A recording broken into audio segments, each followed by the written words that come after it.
Hello, Internet, and welcome once again to the Free-to-Play Cast, episode 185, brought to you by MMOBomb.com, your home for all things free-to-play related. I am your host, Mike Byrne, aka Magicman. We're recording on June 22nd. You're watching it on the 23rd or later. We've got speculation this week. We've got, oh my god, it's coming out when this week.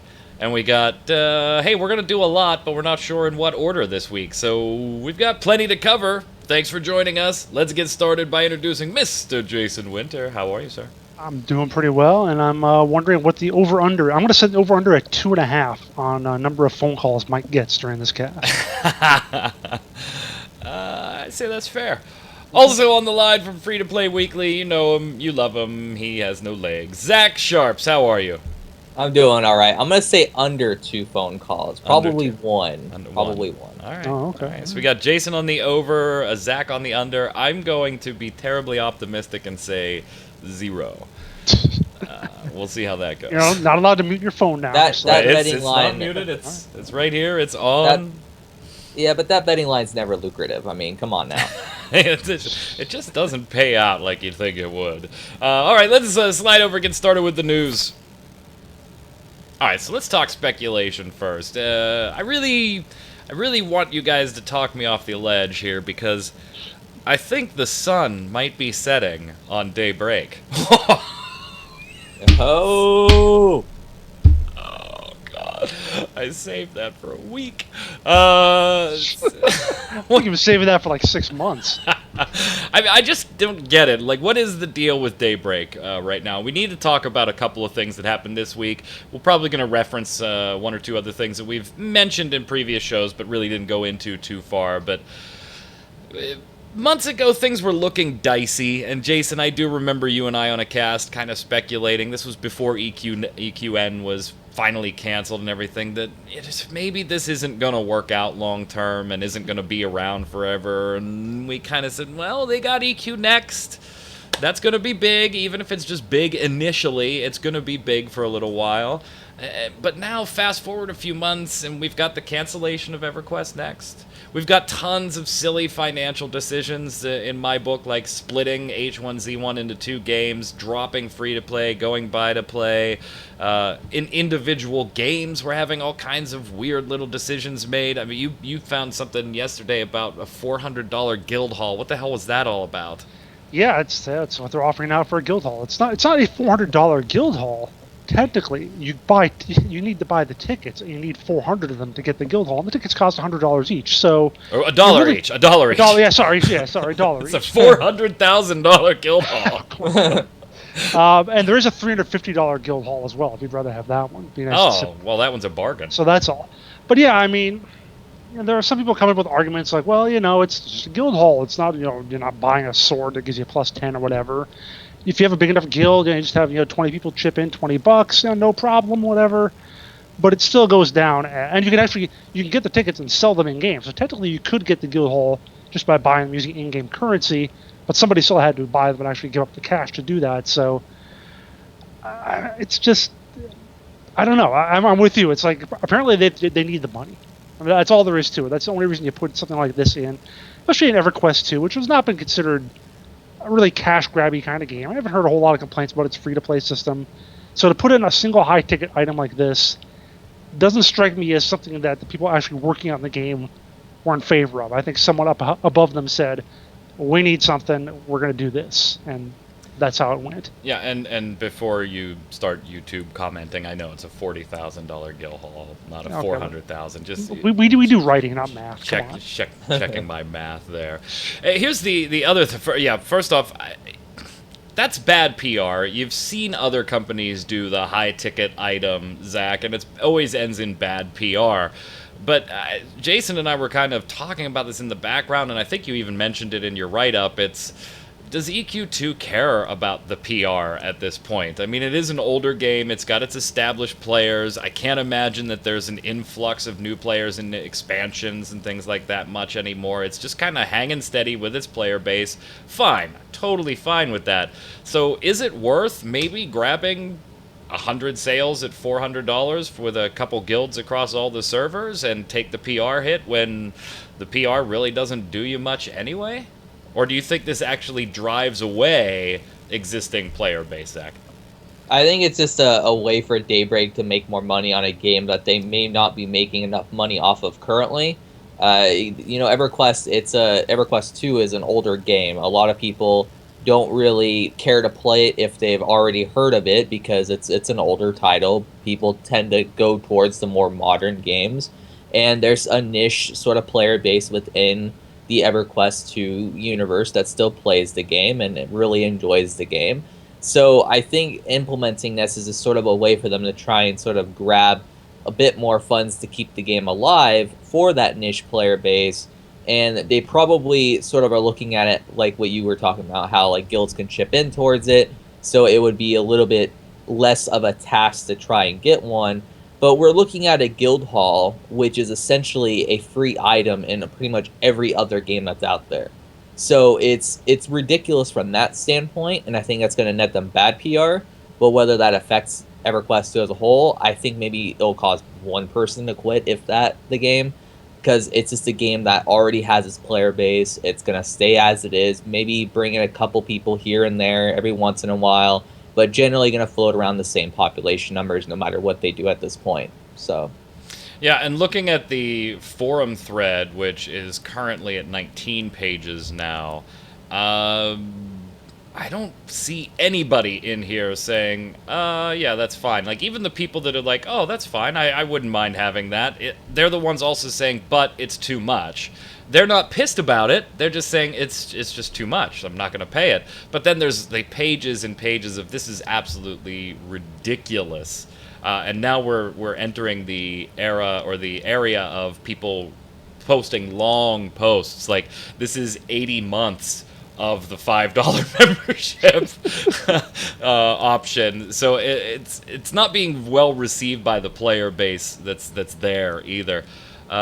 On top of that, we got news that PlanetSide being retired, Legends of Norath, which, yeah, I know, not free to play, but we'll throw it in here since we're talking about Daybreak, also being retired very quickly here, actually. The Legends of Norath's got a little bit longer. They won't be shutting down until the middle of August. What is the date on... PlanetSide 2 is shutting down. PlanetSide 1. Or, I'm sorry, PlanetSide 1. PlanetSide 1. PlanetSide 1. Dear God, PlanetSide 1. My mistake there. Where is the exact date for this one? July 14th. Yes. Or July 1st.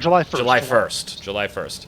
So very soon. You got a week to get your PlanetSide in if you really want to play PlanetSide.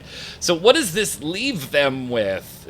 Granted, these are older titles. I'm not saying that they shouldn't be sunsetted, but that leaves them with Landmark, not doing well. DCUO, which... it'd be nice if we Endgame wise, not doing well. The last we heard, it was doing right. well on the console, and that was according to SMED back when it was Sony Online Entertainment. It was like 3 years ago. Yeah. Right, the two H1Z1s, which, okay. PlanetSide 2. PlanetSide 2. EverQuest and EverQuest 2, which we now know there isn't going to be an EverQuest next at this point. I just don't see Daybreak lasting all that long, and maybe that's negative on my part. I kind of see, and I speculated on this to you, Jason, behind the scenes, I kind of see maybe Daybreak recouped a bunch of, or Columbus Nova recouped a bunch of money the way they wanted to, made some money on some things, and maybe start seeing these individual IPs now being spun off and sold and totally just pulled apart as one collective company, as the way I see this most likely playing out. Yeah, that wouldn't surprise me. I mean, there is some quality in some of their games. I mean, absolutely. I still like PlanetSide 2, and if they can get the stuff they need done on them, the H1Z1 games I think have some, or at least decent potential. And if DCUO is still popular on consoles, that's got some value too. It's just one of the things they have an issue though is just it's almost like they can't shut down EverQuest and EverQuest 2 because that would just be like the death knell of a giant of MMO gaming for something like that to shut down. So If they want to get rid of games like segues that, into my next question. yeah, if they want to get rid of games like that, they almost have to just say we're closing up everything. And that segues right into my next question. So, out of all of them, the question has to be, what happens to the storied EverQuest IP? I can't believe EverQuest just disappears. Whether Daybreak does something with it or Columbus Nova allows Daybreak to do something with it, I don't know. But I think EverQuest certainly gets picked up by somebody if Daybreak isn't going to do something with it. And maybe at some point 1 is retired and then 2 is retired. 2 is a game that, I looked at it just recently, I would play 2 if I had more people to play it with. I don't know anybody in my personal life or my internet life that plays EverQuest 2, but it's definitely the kind of MMO I would get into. I've dabbled in it here and there, nowhere near endgame or anything. But if I had people that played it, I would still play it. So I can see why people want to play it. But what happens with EverQuest going forward, Zach? Where do you see that IP, that franchise, a year from now, 3 years from now, 5 years from now? I think if Daybreak's still around, it'll still be alive because, like you said, I think that if you do close EverQuest 1 and 2, it's sort of the death nail of Daybreak because that sort of shows that they're closing an era of their games. Now, PlanetSide 1 and Norath, sure, they might have a player base, especially PlanetSide 1, but PlanetSide 2 is already out, so they have a reason why they're like, okay, well, this game probably doesn't have that much of a player base compared to 2. 2 is being well received. Let's just keep that going and pump all our resources into that. So that makes sense. With their other games, those are what their basically future investments are. Companies are judged by their past investments that are still garnering some revenue and their future investments that are basically still being invested into heavily, but are also bringing in revenues as well. And then there's also those, really, really long-term investments that they're working on that no one really knows about that might eventually release and then net them, some revenue as well. With Daybreak, you have very limited future revenue. There's only Landmark and H1Z1 that are in early access. The rest of them are now released because Landmark just released, I believe, on Steam fully. Yep. And then on top of that, you have DC Universe Online and PlanetSide 2. Then their past investments like Norath, EverQuest 1, 2, and then also PlanetSide 1, 2 of those have already shut down. So then you have just EverQuest 1 and 2, which is really their legacy games that are left at this point. And so I think that when it really comes down to it, Daybreak just needs to come out with something that's sort of giving us a little bit of insight as to what they're working on for the future. Like, we need to know, okay, well, you guys canceled EverQuest Next. Is there anything else that you guys are working on at this point? Or is it just these early access titles that are already being completely destroyed on Steam reviews because of your guys' practices, whether it be PR practices or by canceling a game that the Landmark was supposed to sort of help build? So it's a mess at this point. I don't think they're going to be able to mop it up. I think it's just going to sort of sit there and eventually just destroy everything. Yeah, and EverQuest is also one of those IPs that a number of these smaller companies or even the bigger companies would love to pick up and just obliterate into the EverQuest trading card game and the EverQuest CCG and the EverQuest MOBA and all these things. But I'm talking about, at its core, EverQuest is an MMORPG. Hands down, end of story. Jason, do we ever see a new EverQuest MMORPG in the future? I don't care if it's from Daybreak or somebody else. Do we ever see another one? Ever's a long time. EverQuest? Yeah, funny. No, I could see it, but it would be a ways down the line, like at least 5-10 years from now before we would really start to get any sort of real traction on something like that. It's just probably because of how it's been the last few years and the fact that it's really not as big a deal anymore. Yes, 10 years ago EverQuest was still a big name, but now it's really not. I mean, you've got your World of Warcraft, obviously, even games like Guild Wars 2 or TERA, or stuff like that just seems like bigger names than EverQuest. I don't think there's quite as much cash, as CACHE, quite as much interest in EverQuest as there was back in 2004 or 5 or something like that. See, but I think your audience is still huge. I mean, you come out with a new EverQuest, you're going to pull a lot of those late 20-something, early 30-somethings that were teenagers and into their early 20s back in the EverQuest heyday that still game. You know, they're showing their kids how to game. People like myself showing the kids playing MMOs and stuff like that. It could pull. I really think it could. And we're kind of circling back now to where EverQuest did really, really well when buy-to-play / buy-to-play and subscription. We're kind of circling back. We're on the ebb and flow side of things where we're pushing a little more into the buy-to-play subscription-based area. I think there's something there, but it's going to take something impressive to pull it off, and Next apparently wasn't it. Yeah, and definitely there's no way Daybreak could do it, because if Agree. they announce a new EverQuest game, nobody believes it. Agree. And even if it's not them, even if it is some other company promising EverQuest Nexter or whatever, Nexter. Do we still have a little of that? Well, I got burned on EverQuest before. I know it's a different company, but maybe Smith's new company can do it. I think, and Not I if hate it has to go to Kickstarter. Yeah, I think, and I hate to say it at this point, but I think that EverQuest as an IP is sort of on its way out, in a sense. There's a lot of other IPs out there that are garnering a lot more population, a lot more hype, and it's sad to say it. I would love to see an EverQuest game released in the future, but unless Daybreak shuts down and sells off the rights, which I think that they probably wouldn't do, even if they were shut down, I just don't see it happening. I really don't. Well, they got a new VP from EA and Zynga, and we already talked about that in depth. But hey, early access is a good thing. So let's bring it full circle and close this out. 2 years. I'm going to put a 2-year tag on this. In the next 24 months, is Daybreak still a company, Jason? I think so. You think so, Zach? Yeah, I think the games it has can at least keep it going, even on a bit of a smaller budget. I think yes, because Columbus Nova is going to still want to have some money flowing in, even if they cut a lot of the staff. I'm going to say no, but most of the games will have survived and been piecemealed off to other places.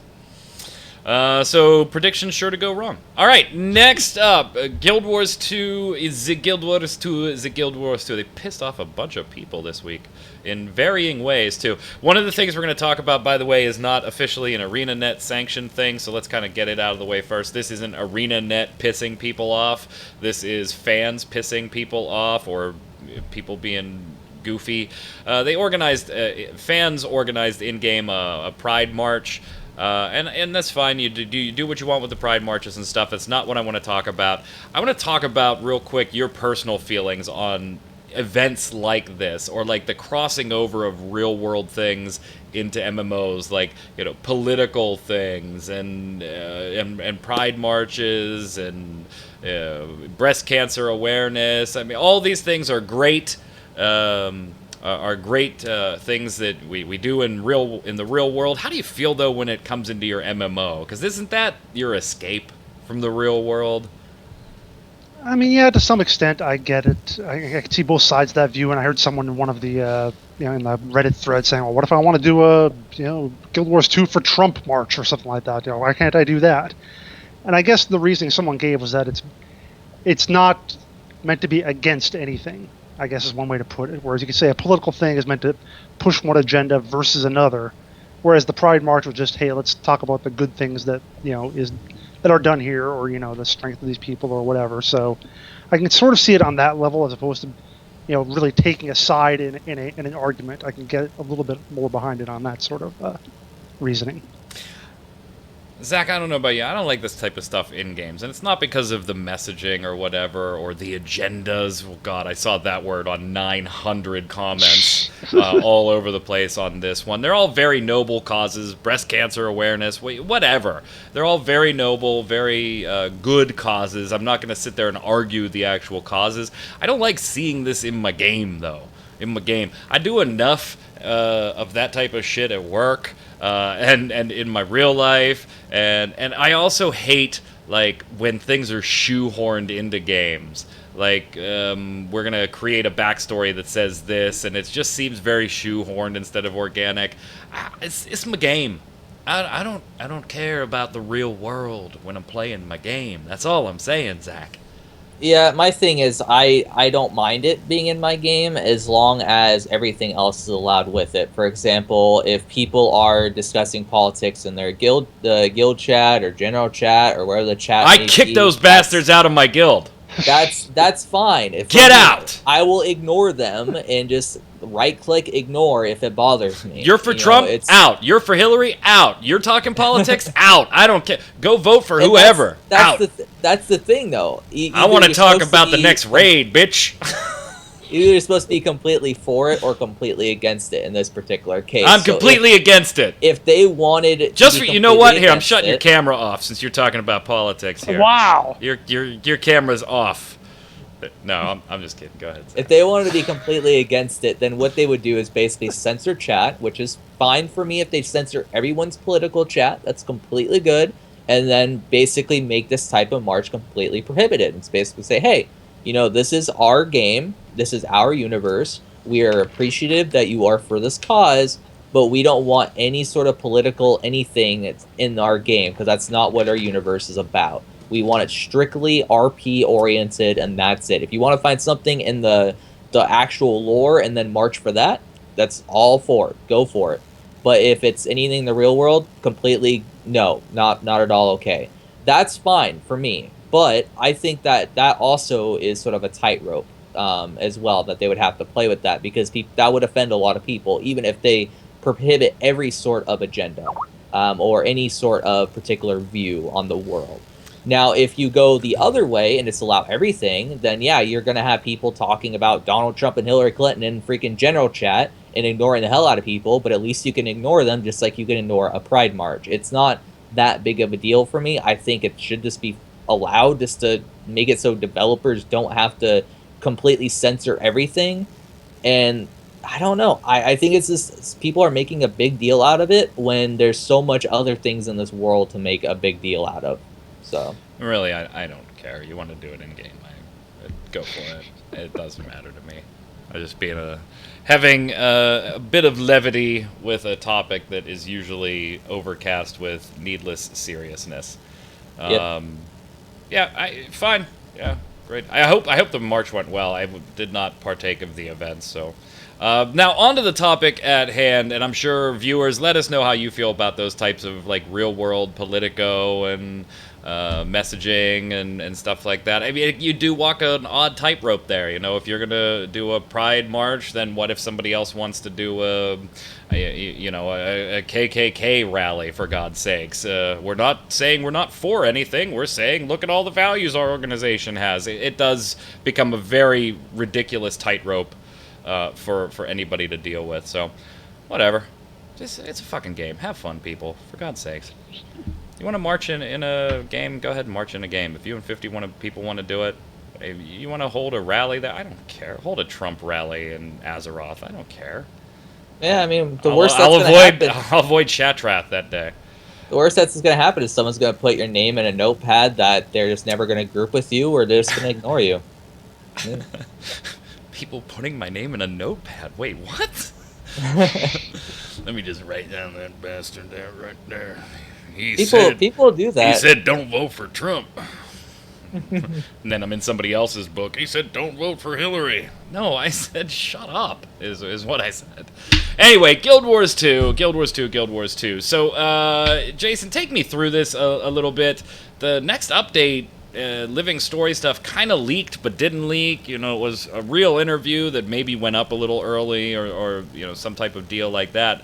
But it was kind of looked at like it was the end of summer when the next one is coming. And then we got the whole skins fiasco that people were pissed off about in the cash shop. What is going on in the Guild Wars 2 news this week? So the interview that came out was apparently conducted at E3, and it was put on an Italian website. So I guess an Italian fan site sent some people to E3, interviewed developers from ArenaNet. It went up, was obviously because it was on Ethernet for more than like a quarter of a second. It got grabbed by everybody, and then it was taken down because some reason. Because it shouldn't have been up. Maybe, but the thing is, I haven't seen it since. It's been like a week, so I don't know what's going on there. But anyway, it got translated. Probably just through Google Translate, so who knows how exactly accurate it is, and that's probably part of the issue to some extent. Maybe they want to get a good, real English translation of it. But some of the things that weren't in there, as you said, is the notion that the Living Story update, which is going to be, like the major, it'll be basically the first real, I guess like casual PvE kind of update they've had, which they used to do a ton of. They used to do that all the time, like every other week sometimes in Guild Wars 2, but all they've been doing lately is the raid stuff. But that's going to be the first one they do since Heart of Thorns expansion came out. And it might not be out, according to that article, until the end of summer. Probably, I quote, probably end of summer. So, maybe later or whatever. So if that's how it is, we're talking end of summer being maybe big September. Gap. Yeah, if we're talking that being maybe September, that'll be about 11 months between the expansion and that, with only the raids in between. Which... Hey, at least they got raids. Have you seen WoW players for the last 11 months? There is that, I admit. But, I mean, it's just been... A lot of people are going on about the content drought. Even Mike O'Brien brought it up in one of his statements. Saying, what about our content drought? That's bad, too. We got to work on that. So... And I looked at the Reddit, and it just seems like people are... The one quote that I seemed about perfect is something I put in the cast. It said, the current general sentiment across all players is apathy. It's like we don't even care enough to get mad about this sort of thing anymore. It's like that many people are... We're just kind of tuned out. Because all we get is these little bits of content that, they've been promising that we'll do more. There's going to be plenty. We're going to have all sorts of stuff. People are still ticked off about not getting everything the expansion promised. We're hearing about how they're working on the next expansion, which ain't nobody going to buy at this rate. So it's really just, we just don't know what's going on there. It just seems like just a mess right now. It's a company that a lot of us had a lot of faith in, and a lot of belief in how they're going to do stuff and what they're going to put out. And that's just almost all eroded away. Even the people who like raiding and have been doing it are coming on and saying, yeah, that was nice, but that's all there is. There's nothing else. Yeah, and I am, PvE Care Bear. Love my raids. Mm-hmm. I wrote the preview article about the Guild Wars 2 third wing, for lack of a better term, of their raid. Did not enjoy it. Did not enjoy it. I'm hearing people enjoy it because, they're not jerks like you. Oh, that's the way it's going to be? All right. So what happened with the skins in the cash shop thing? Briefly. So what they used to do was, the cash shop skins are the ones you would get out of the boxes, out of the lock boxes. They were account bound, so you couldn't sell them. People were kind of upset about that, so they changed that policy and started making them all, something you could buy and sell on the trading post. So if you didn't want to buy real money to hopefully get them out of the cash shop box, then you could just go on to the trading post, work up some gold, and buy them off of there. Okay, no problem. It was also good for people who maybe got duplicates in their chests, so you could sell those off and get something out of it. Well, they decided not to do that with the most recent set. They reverted back to making them account bound, which ticked people off for all those very reasons. And in addition, of course, they're all, in addition to being, unlike the other, in addition to being cash shop only, because they're gated by RNG, now you're not sure what you're going to get. You don't know how much you have to spend to get the stuff you need. And even worse, they kind of, they had their character, Evan Nashblade, who's the merchant who runs the Black Lion shop, said that this set is special, and I had a special agreement to make them exclusive to the lock boxes and only account bound, which rubs it in even more. It's now like this character is supposed to be corrupt and a little shady, so this makes it sound like ArenaNet is being corrupt and shady by doing the same sort of thing. Yeah, we don't want you buying it off the trading post. We want you to spend real money on this. So it's just another way. It's like they're intentionally trying to find ways to piss off their customers. They're like, wait, it's because of the apathy thing. They're like, oh man, there's too much apathy. Let's do something. Let's get people pissed off. Even there you go. Apathy is terrible. If you're happy, great. If you're not happy, great. But apathy, God, let's do something. Zach, I'd ask you your opinion about Guild Wars 2, but you're too damn busy playing Elder Scrolls Online, so we'll just skip it.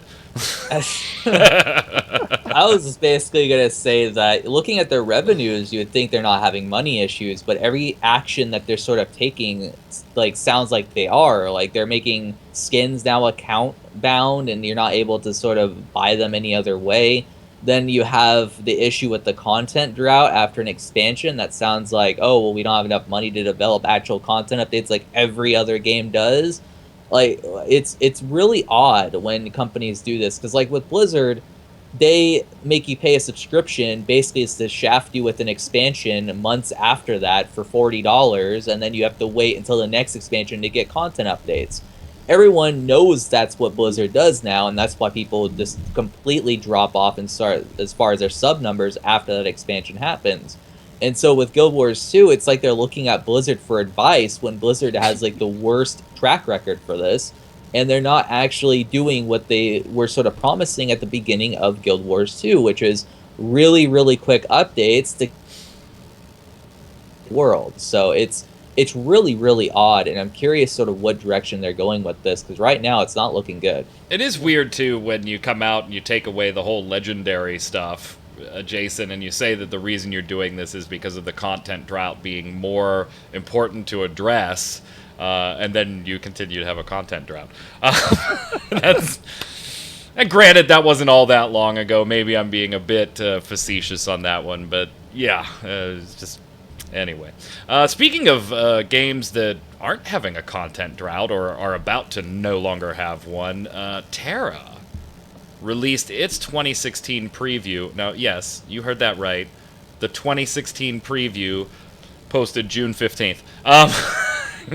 They forgot about the first half of the year. But to be fair, they did have a number of updates throughout the first half of the year, adding new dungeons and things. But they previewed what they're going to be doing for the rest of the year. And obviously this list is not set in stone. That was not easy to say.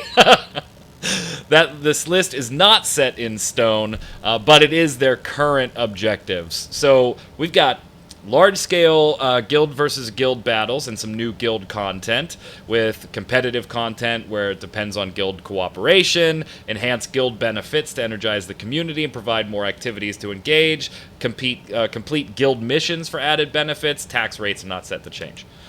Like little asterisks there. Tax rates are not set to change. So lots of guild Don't stuff. read my lips. No new taxes. No new taxes. Well, he meant no. K-N-O-W. Oh, Super BAM raids, which I thought this was interesting, and then when I read more about, was like, fuck. Super BAM raids, higher difficulty. I liked that idea. BAM's 10 times larger than the BAMs you've seen in game, which I love that idea. I don't know how it's going to work and still be able to function on the screen, but I love that. New guild content is part of this. Loved it. But then I saw this, Jason and Zach, 30-person raid dungeon with BAMs 10 times larger than anything you've seen before. It's like WildStar didn't happen. It's like it just didn't happen, Zach. What the hell? I think it's kind of silly for them to do that, but on that same note, I think TERA's really in a position right now where they're sort of coasting, they know what they want to do, and they're making a lot of revenue off of it. And I think that really just sort of is looking at the fact that TERA just went through so much that they've learned from what they've done before, and they're not really making the same mistakes as they did in the past. Except they're putting a 30-man raid in. That's fine depending on how they do it, though. With WildStar, they were just saying hardcore, hardcore, hardcore, when all their game wasn't really hardcore as far as what it looked like, and then they sort of threw in a 40-man raid. Nobody wants it! They didn't even have a player base. Nobody wants 30 and 40-man raids anymore. Well, Nobody does. It's not like Guild Wars 2 or WildStar with content droughts. They always have content coming out. So if you don't like it, that's fine. They're making revenue regardless. They're just going to pump out content and see what sticks and what they want to produce more in the future. Maybe they're like, hey, maybe we have a lot of players that are been requesting this type of content. Maybe they want to have a big sort of boss to go at. You know, we've been producing a lot of 5-man dungeon type experiences. Why not release a bigger experience and see how that does? So I see. I'm not against them putting raids in. Fine, enhance the raid library that you already have. Add to it. Great.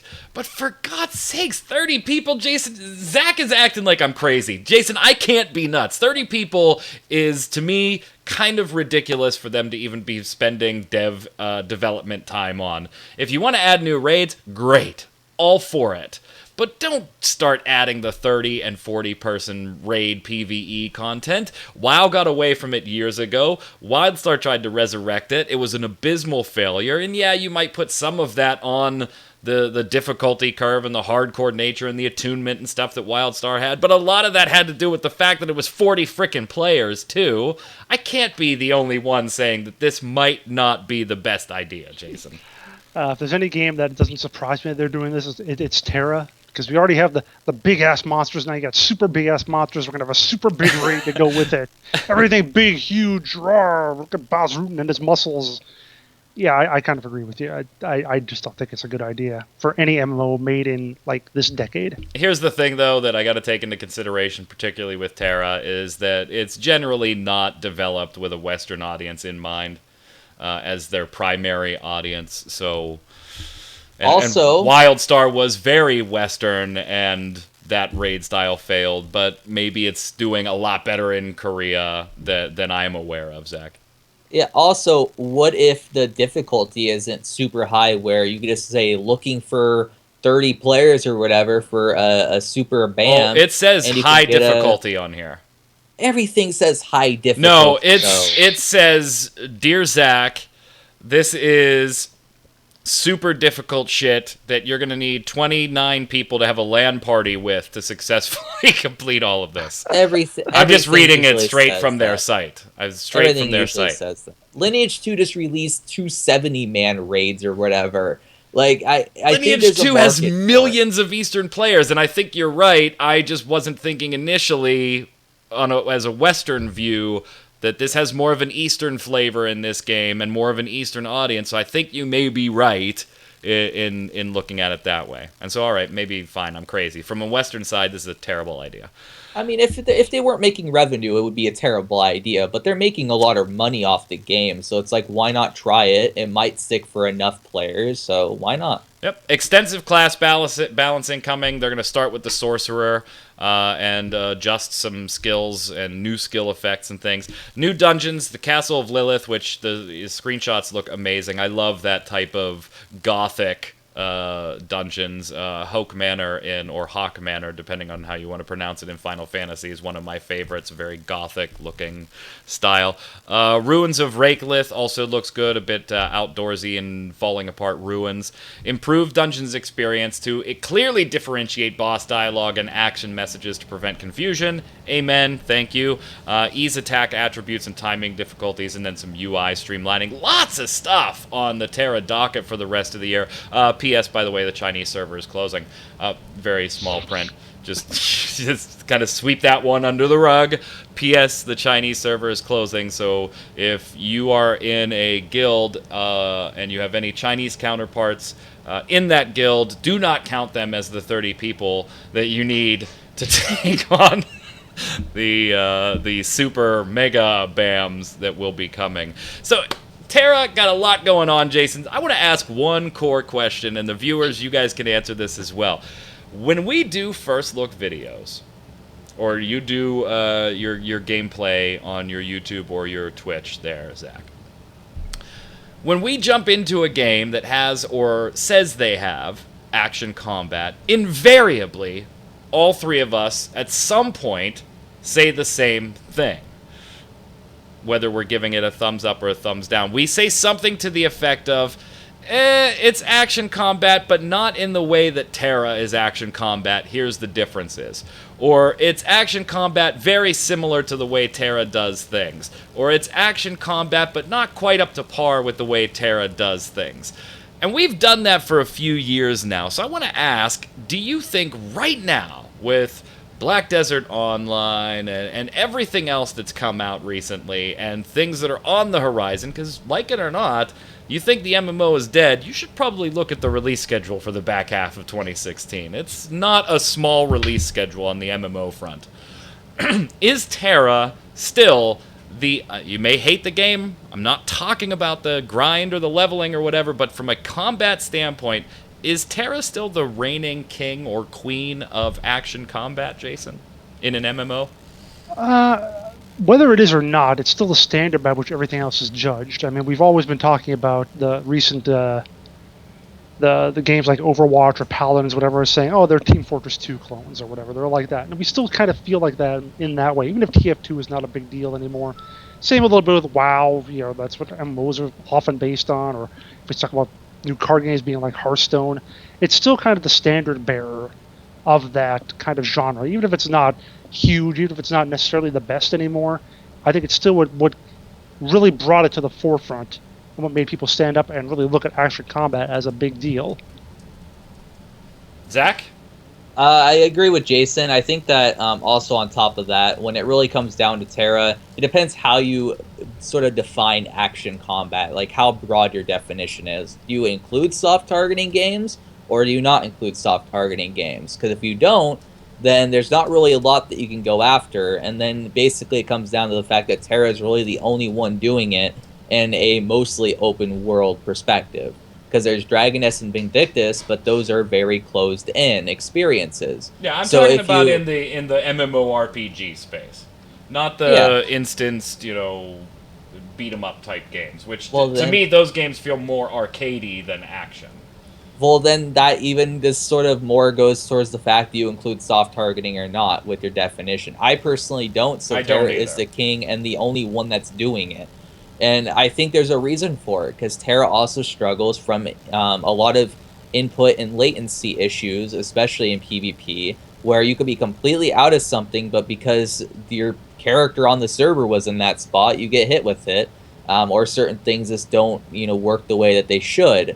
And so I think that a lot of games are trying to do stuff like that, but they realize that I guess server stability isn't really where it needs to be yet. Server technology is what I meant to say, where they're able to do it that great. And so they're not even trying to touch it. And that's why TERA is still the king, because it has to do with technology. To me, it's undeniable. As far as pure action combat inside an MMORPG, TERA is still my number one and the game that I measure that style of combat up against. I want to ask, without can you even name another true action combat game? Raiders is since closed, but Raiders was one that had a true action combat system. It was not as fluid as TERA's. That was the problem with that one. It felt more stiff. So that would be a go-to example right away. And then things like Riders of Icarus, when they implement their action combat, it was more soft target.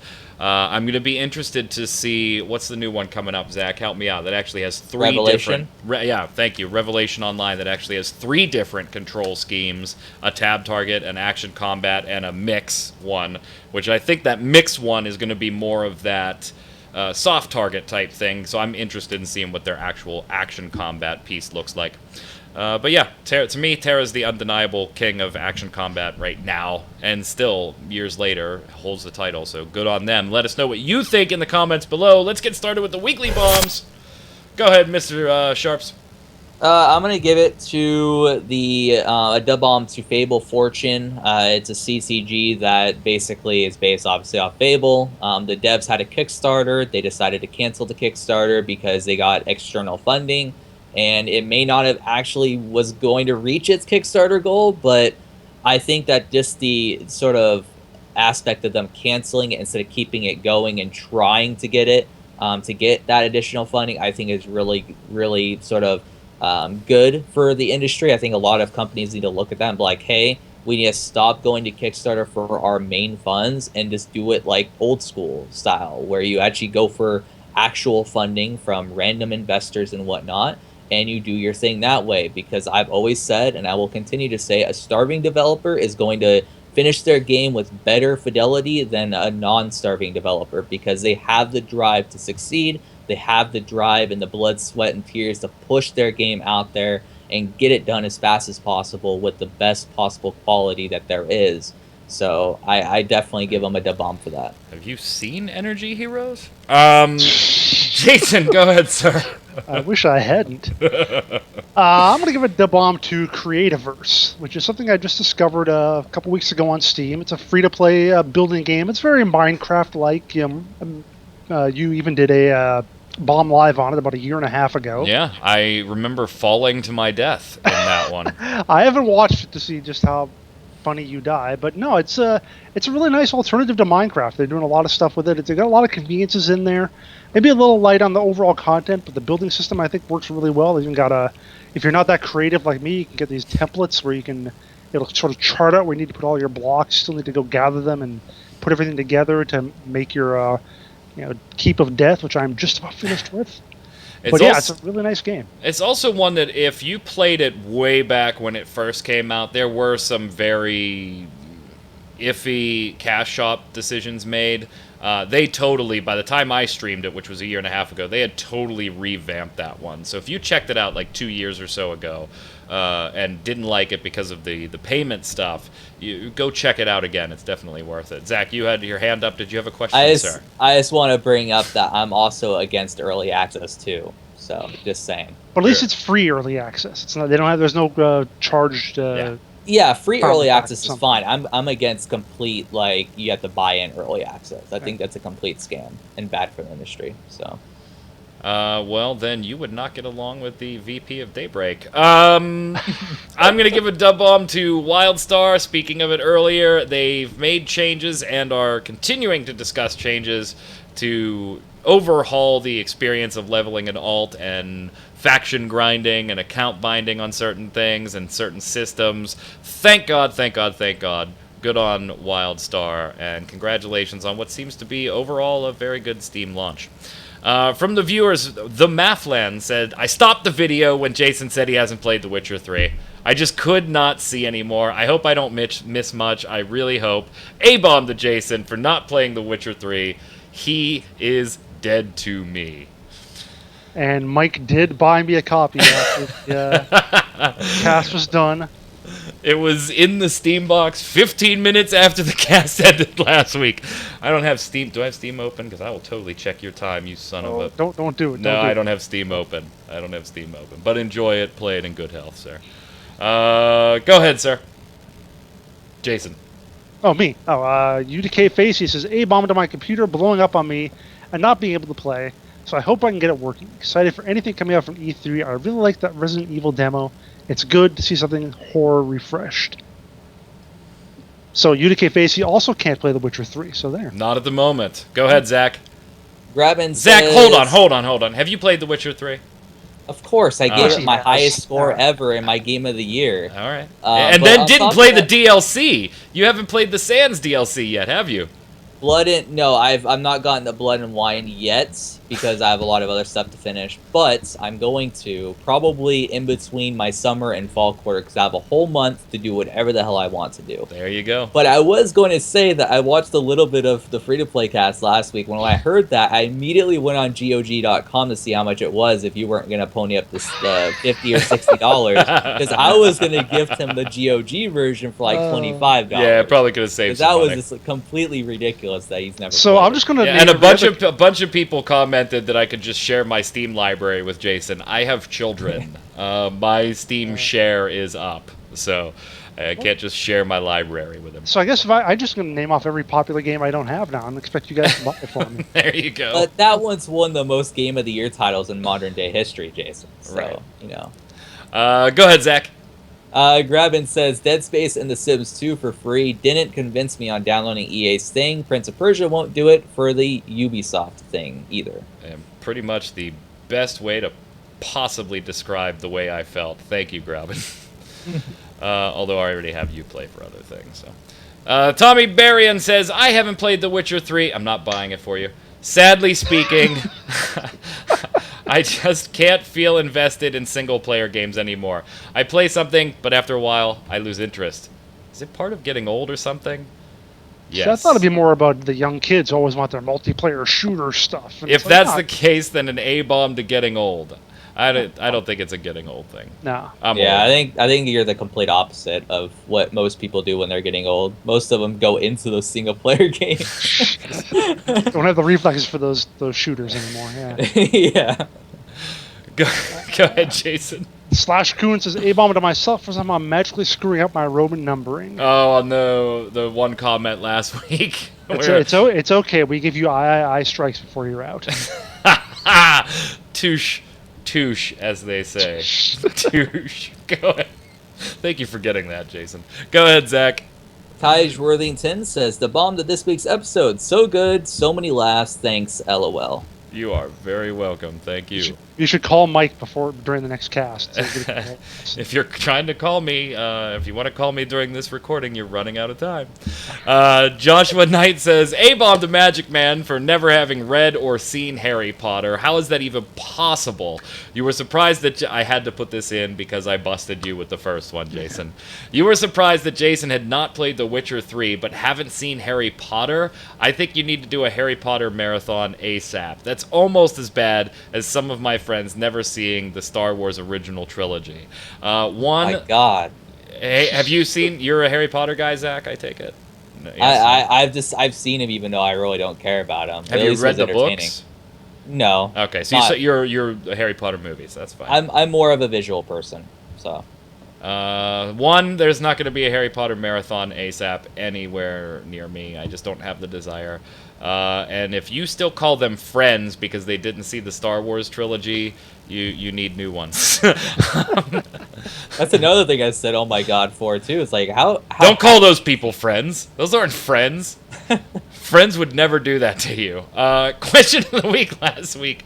What was your favorite announcement/reveal of E3 2016 and why? Deathlock said God of War was freaking awesome to watch. The gameplay reminded me of The Last of Us, which is amazing and huge for the franchise. They did a complete 180 with God of War. This is what a reboot should look like. Jason, I don't think you have to worry about the action combat with Final Fantasy 15 because from an interview I saw, they said they will have wait mode, I think it's called, where you can play the more traditional way, which is what I prefer in Final Fantasy games. I'm going to have a huge A-bomb to Lawbreakers. That gameplay demo was awful. While the game looks cool and so does the characters, it just didn't do it for me. I know this is a bomb, but I put it in the question because it all relates to the question of the week. The whole gravity thing is just a lame attempt at giving everyone jetpacks. It just didn't do it for me. After seeing gameplay of it, if it did go free to play, I still wouldn't download it. Damn. Rough. I tend to agree. It didn't look all that interesting to me either. Jason! All right. Elusive X Treasure says, first of all, I totally agree with Jason. Final Fantasy deserves to be turn-based. They really need to stop trying to reinvent the wheel.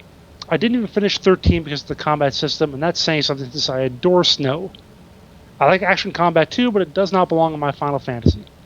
My favorite preview from E3 had to be bar none the Call of Cthulhu remake. A lot of the games looked awesome, but this took me by surprise. I own the original and always thought it was a delightfully creepy game. I will definitely be getting the remake, and I can't wait. Amen. Amen. Go ahead, Zach.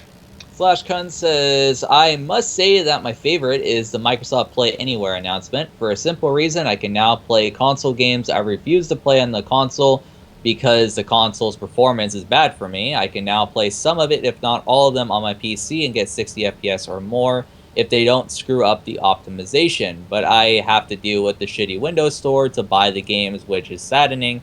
But I have to deal with it to play some games I would not otherwise get my hands on.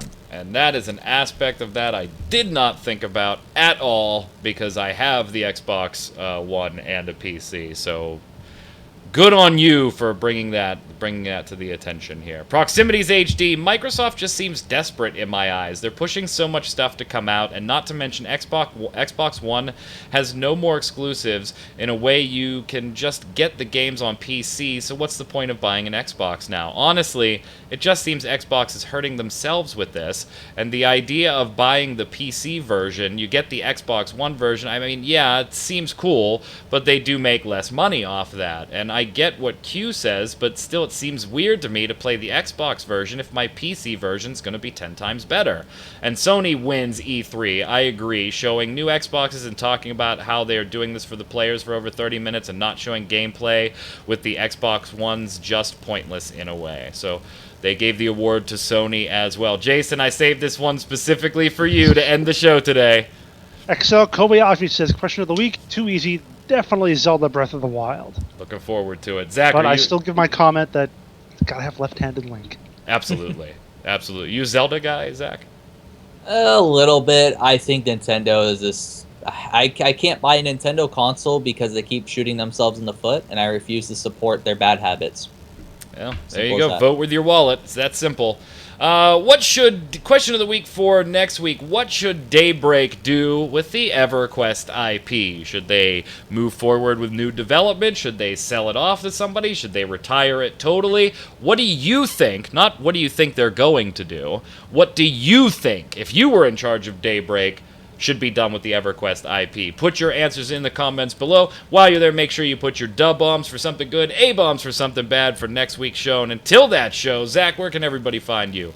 Everyone can find me on Twitter at Zach Sharps. I post a lot of random things on there, so if you want to see a bunch of random things on your Twitter feed, that's the place. Mr. Winter. Find me on Twitter at WinterAtFormal. I only post non-random things.